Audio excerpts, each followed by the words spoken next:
What do you got there? What is that? Well, the cracker. Thai style cracker. Here, no. Thai style cracker? Here, no. It's a funny looking thing. It's called Flour Crispy. Because it's shaped like a flower. Well, not really.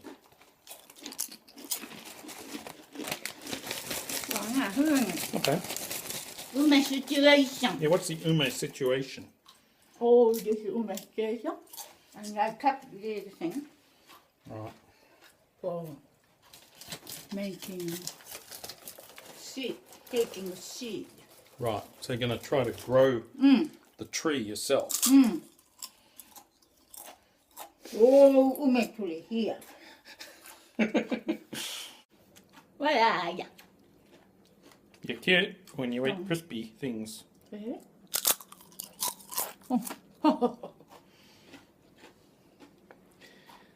Ah, look at this one. See that? That is the flower shape crispy. They're all supposed to be like that, I guess.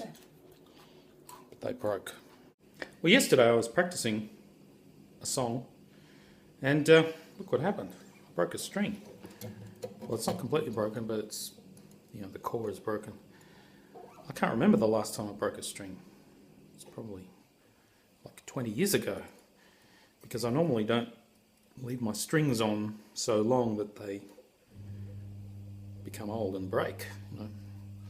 So maybe I've become too violent in my playing.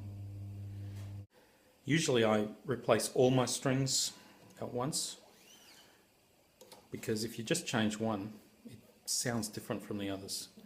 New strings always sound nicer. If you just change one, then it sounds nice and the others sound shit. But I don't have a full set, so I'll just change the one.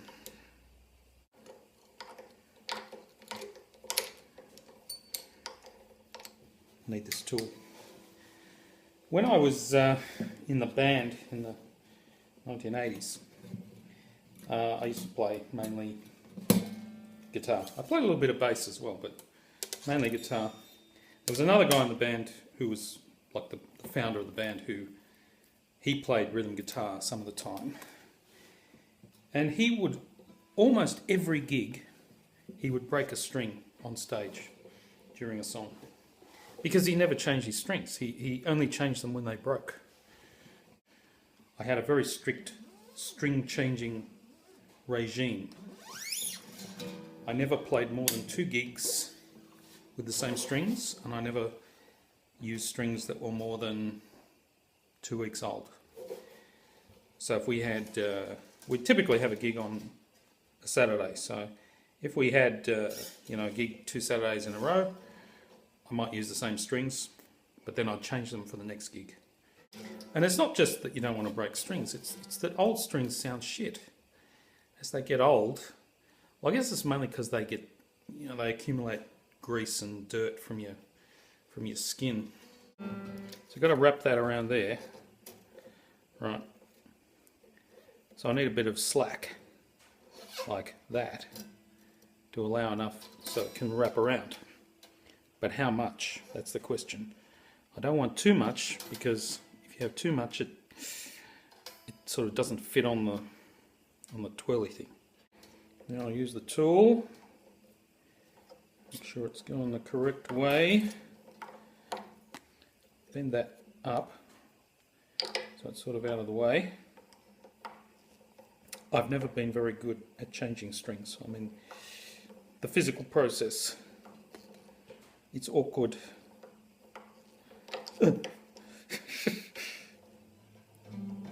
Getting a note now.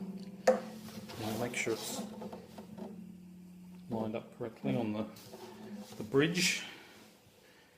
That should be right.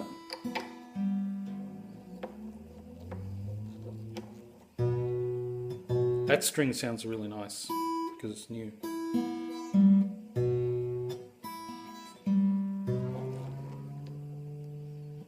About there.